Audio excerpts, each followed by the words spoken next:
Xanana Ramono Matabem não reconhece o governo se dá cumprir roto de obrigação ou de hadia povo de Moris.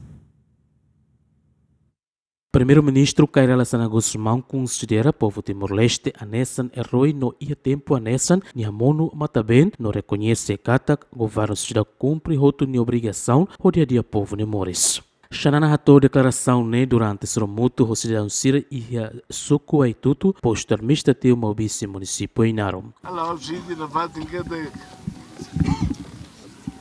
e também se tinha no assim hato com andiana, mas o Estado a minha quer o governo se dá cumprir a minha obrigação atuaria e me Boris.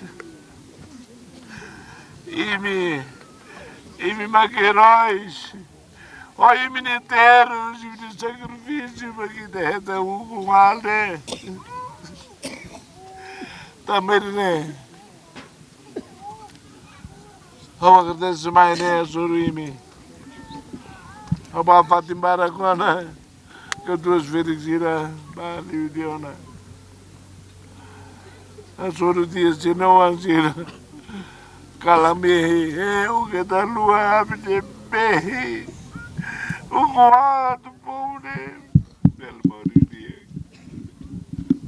Susan. Mas que no STF governo considera a opinião russa cidadão Sira, governo se hadia não cumpre promete Sira ou de hadia povo de Moris. Susan Teves a tocar o governo, bebê promete da Maure e me obrigado e me vai para a noite na Fatinhal.